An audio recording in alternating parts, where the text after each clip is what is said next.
절집은 지금 제일 바쁘고도 한가하면서도 바쁜 때예요. 소파에 이제 부처님 모시다 봉축을 마치고 뒷정리가 한참이기 때문에 바쁘기도 하고, 또 큰 일을 마치고 났기 때문에, 부처님 오신 날을 봉축하는 큰 불사를 마치고 났기 때문에 좀 한가하기도 하고, 또 한편으로는 여름에 한거가 입제 기간이기 때문에 또 마음이 바빠요.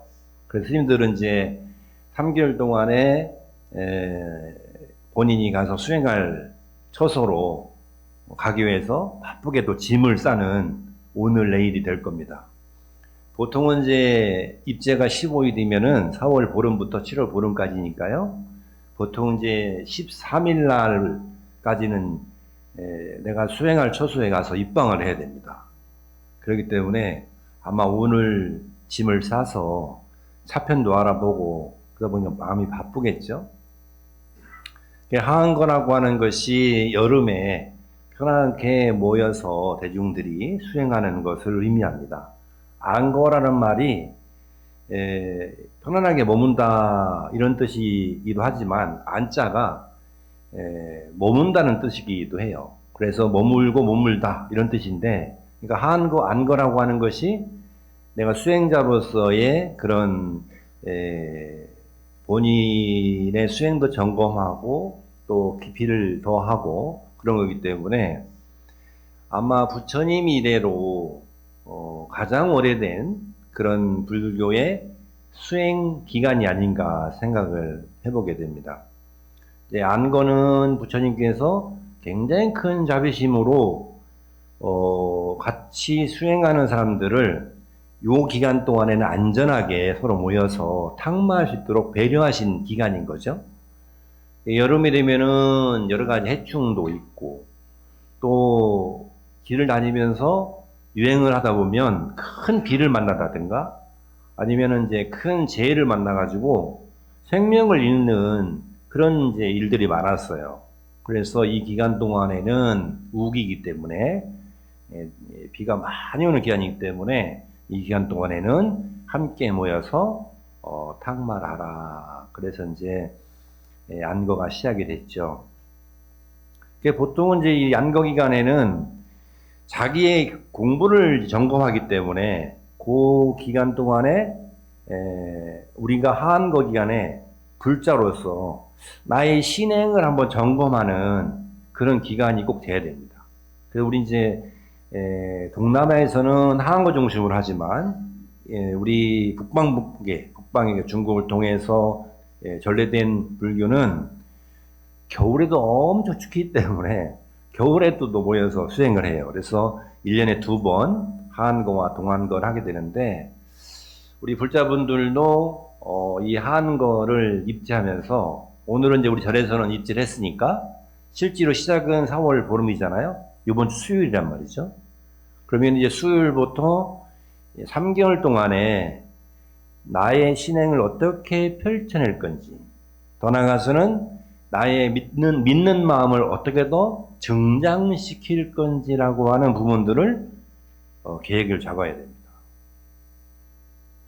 내가 이 3개월 동안에 어떠한 수행 방편으로 3개월을 보낼 건지, 우리는 이제 금강정사에 우리 불자들은 마하반야바람이라고 하는 그런 이제 큰 의지처가 있기 때문에, 물론 마하반야바람에 의지가 되지만 그래도 이번에는 좀 내가 특별한 기도를 하고 싶다.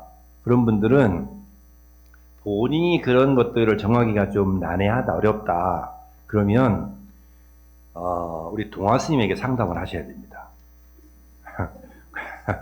그리고 처방을 받으셔야 돼요. 그러면 거기에 적절하게 나의 근기에 맞는 그러한 실행 방법들을 처방을 잘 내려주실 거니까 그대로 이제 수행을 하면 된단 말이죠.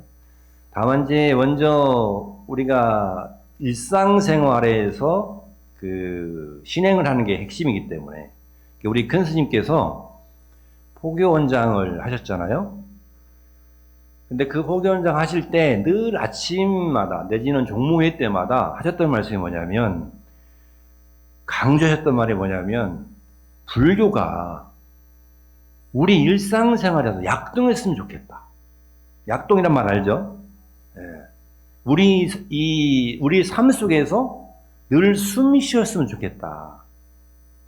그러니까, 예를 들자면은 내가 힘들고 어려울 때만 생각나는 그런 불교가 아니라 아침에도 생각나고, 점심에도 생각나고, 저녁에도 의지할 수 있는 약동하는 불교가 됐으면 좋겠다. 이런 말씀 많이 하셨거든요. 그게 어떻게 보면 참불자잖아요. 근데 우리는 이제 그런 부분보다는 어려울 때 사실은 이제 많이 이제 생각이 나기도 하고 의지하게 되는데, 요번에도 보니까 초파일에 어마어마한 분들이 오셨잖아요. 그걸 초파일 신도라고 그래요. 일주일에 한 번 오는 분들. 다른 말로 비빔밥 신도라고 그래요. 네. 비빔밥을 드시고 하셨잖아요. 부족했답니다. 네. 네. 얼마나 좋은 일이에요. 부족할 정도로 많이 오셨으니까. 이번에는 또 사정에서도 남다른 서비스를 했잖아요. 네. 남다른 서비스를 어떻게 뭐냐면 책상과 의자를 다 설치해가지고 각 도량 곳곳에 보니까 이번에 해보니까 너무 좋았어요. 도량이 안정되고 그게 없을 때는 막 큰 스님도 말씀하셨는데 신도들이 이렇게 다니니까 법회가 집중이 안 돼. 근데 이제 그 의자를 다 배차니까 앉아가지고 안정되게 보기 좋게 했는데 문제는 뭐냐면 한 번 앉으면 가지를 않아. 편안하니까 일어나지는 않아요. 네. 회전이 잘 안 돼. 내년에는 요 회전하는 방법을 또 연구를 해봐야 될 거예요. 네? 비빔밥을 먹고 얼마큼 빨리 일어나게 하느냐, 이걸 한번 연구를 해봐야 할 것 같습니다. 어쨌든, 초파일에 한번 이렇게 오는 것도 수상한 일이지만, 저는 그 많은 불자들을 보면서, 일주일에 한 번씩 요 인원의 10%만 우리 절에 찾았으면 좋겠다. 욕심이 과한가요? 그냥 보니까 300명 정도 되더라고요. 300명. 그러니까 일주일 동안, 일요일만을 하는 것이 아니라, 일주일 동안에 우리 금강정사 도량에 방문하는 사람이 초파일 오는 신도들의 10%만 왔으면 좋겠다. 그럼 300명이면 4, 3, 12, 1200명. 한 달에. 그럼 전체적으로 1년에 12,000명 정도 되겠죠? 15,000명 정도 되겠죠? 좀 널널하게 잡아서. 그래도 그 정도는 우리가 왕래를 하지 않나, 이런 생각을 해보게 되는데, 이 말씀 왜 드리냐, 그러면, 정말 우리가 일상생활에서 내가 부처님이라고 하는, 내가 신행이라고 하는 부분들이 약동해야 되는데, 그런 것들을 다짐하고 더 굳건하게 하는 기간이 바로 한거 기간이라는 거예요. 스님들은 이 기간 동안에 자선을 통해서 화두를 들고 깨달기 위해서 몸부림을 치잖아요. 그런 만큼 우리 불자들은 일상생활에서 이 3개월 동안에 내가 믿음과 부처님에 대한 이해와 그리고 그 이해한 만큼의 실천과 그 실천을 통한 증득을 통해서 내가 뭔가를 얻어가야 된다. 그것이 이제 올해의 한거에 쌓이고 또 내년에 쌓이고 이렇게 해서 늘 반복돼 쌓이면서 내가 깨달음의 세계로 들어가는 그러한 큰 공덕의 장이 되는 것이죠. 그래서 우리가 이제 한번 점검을 해보면 우리가 일상생활에서 혹이라도 이제 메모하시는 분들 메모를 잘 하시고 그리고 암기력이 높으신 분들은 확 암기를 하세요. 그래서 기도를 할 때는 신행할 때는 5단계 가자라는 거예요. 요거는 이제 우리 오늘 법담에 별책부록으로 보너스를 드리는 거예요. 이렇게 보너스를 별책부록으로 말씀드리는 법사가 많지 않아요. 그러니까 이제 아는 얘기를 하더라도 한번 귀담아 들어주시길 바랍니다. 첫 번째 기도할 때는 귀라는 걸 해야 돼요. 귀라는 말이 한문으로 표현하면 나무라는 말, 남았을 때 나무 이런 뜻이잖아요. 귀한다. 돌아가 의지한다는 뜻이에요. 그래서 부처님께 의지하고 부처님 가르침에 의지하고 그 부처님 가르침을 열심히 수행하는 스님들에게 의지합니다라고 하는 귀라고 하는 걸 해야 돼요. 기도 전에는 세 번에. 우리도 이제 모든 법회 전에 3기를 하지 않습니까? 귀의를 하잖아요. 귀의한 다음에는 찬탄을 해야 돼요. 찬탄 어떻게 되느냐? 경전을 독송하면 됩니다. 천수경을 독송해도 되고 지장경을 독송해도 되고, 그래서 모든 경전이 부처님과 부처님 제자가 대화 나누는데, 그 대화 나누는 모든 장면들이 부처님을 찬탄하는 찬탄구로 돼 있어요. 칭찬구로 돼 있다는 말이에요.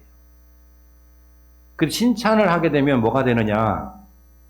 무슨 힘을 얻게 되느냐 그러면, 자기 운명이 바뀌는 시작점이 칭찬이에요. 그 남을 칭찬하는 사람이 자기 운명을 바꾸는 거예요.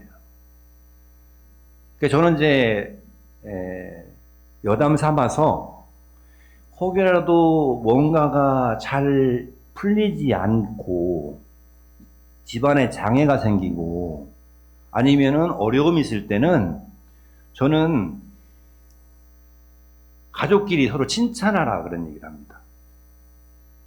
근데 보통은 안 좋은 일이 있고 안 풀리고 뭔가 꼬이면은요, 칭찬하는 게 아니고 가족끼리 서로 원망합니다. 그럴 때 더 일이 더 꼬이죠. 그래서 찬탄을 하는 이유는, 귀의한 다음에 찬탄하는 이유는 내 운명이 변화할 수 있는 힘을 얻는 가장 큰 단추가 찬탄이기 때문에 그렇습니다. 그 찬탄에 있죠? 네, 찬탄. 그 다음에 찬탄한 다음에는 거기에 자기 자신을 그동안 살아온 걸 비춰봐야 되잖아요. 요렇게 살아왔고 저렇게 살아왔는데 그걸 비춰보면 어떤 게 돼요? 여기에 내가 조금 더 열심히 살 거라는 마음이 들죠. 그래서 자기 자신에 대해서 참회를 하게 되는 거예요. 그래서 귀의한 다음에 찬탄하고 그 다음에 본인에 대한 참회를 하는 거예요. 108배가 됐든 1080배가 됐든 3000배가 됐든 이렇게 4참으로 몸을 움직여 사는 것도 있고, 마음으로 참여하는 이참이라는 것도 있어요. 이치적으로 내 마음으로 진정을 느끼는 거죠. 뉘우치는 거죠. 그래서 참회라고 하는 거는, 참은 과거에 해왔던 것들을 뉘우치는 거고, 회라고 하는 거는 아직 오지 않은 내가 미래에 말로 또 행동으로 마음으로 지을 수 있는 것들을 미리 참여하는 거란 말이에요. 이게 참회거든요. 참여한 다음에 그 다음에는 뭘 해야 되느냐? 발언을 해야 됩니다. 요 발언은 예를 들면은 산타는 3기 귀는 신심을 올라오게 하고, 참회는 운명을 바꾸게 하고, 찬탄은 운명을 바꾸는 힘이 있고, 그리고 참회는 자신을 맑게 하는 힘이 있으면, 이 발언이라고 하는 거는 성불의 씨앗이 될 수 있는 거예요. 부처가 될 수 있는 씨앗이 될 수 있는 게 바로 발언입니다. 그게 발언을 해야 돼요. 이게 발언이라고 하는 것이, 나의 발언은 세속의 원도 좋고, 또 불교적인 가치의 원도 좋고, 모든 걸 포함해서 다 내가 발언할 줄 알아야 돼요. 부처님의 전생담인 자타카에 부처님이 500세를 거치면서 부처님이 될 수 있던 것은 그 한 생 한 생마다의 간절하고 간곡하고 아주 뼈저린 그 사무치는 발언이 있었기 때문에 부처가 될 수 있었다. 이런 얘기가 나옵니다. 그러니까 우리는 이제 그 발언을 통해서 부처의 씨앗을 발화하게 하는 그런 힘을 갖게 되는 거예요. 근데 발언할 때에 어떻게 하는 게 가장 좋냐 그러면, 내가 요게 이루어져가지고 요거 이렇게 해주세요 그러면 그것만 이루어지고 딸깍 떨어져 버려요. 이게 어떤 사람들이, 나는 정말 가난하면 벗어나면 좋겠다. 그러니까 열심히 일을 해. 그러니까 열심히 돈을 벌었어. 그래서 살만해지니까 몸에 병이 와버려요. 그런 경우가 있죠. 이제 좀 살만한데 집안에 우환이 생겨요. 그 발언을 이제 어떻게 되냐 그러면, 그런 사람들은 내가 이러한 것들을 이루어져서 우리의 아들, 딸들이, 나의 남편이, 나의 부인이, 나의 가족이 이러이런 것들이 이루어져서 마하바냐 바라밀로 부처님 잘 시봉하기를 바라옵니다. 이렇게 해야 돼요. 부처님 시봉을 잘 해야 되잖아요. 그 부처님은 두 가지가 있잖아요. 우리가 예경의 대상이 부처님도 있고 또 하나의 부처는 뭐예요? 본래 부따인 나 자신. 너 부처죠. 그러니까 그 부처님을 잘 시봉하겠다고 해야지만이 뭔가 그 원이 완결체가 된다라는 거예요. 완결체가 된다. 발언을 딱 했잖아요. 발언을 딱 한 다음에 어떻게 돼요? 끝난 거예요? 그게 아니라 내가 이 과정을 통해서 내가 예를 들면 4월 15일부터 3개월 동안에 난 매일 다란이를 21독은 어려우니까 3독은 해야 되겠다. 얼마나 소박합니까? 21독 하라면 어쩔 뻔했어요.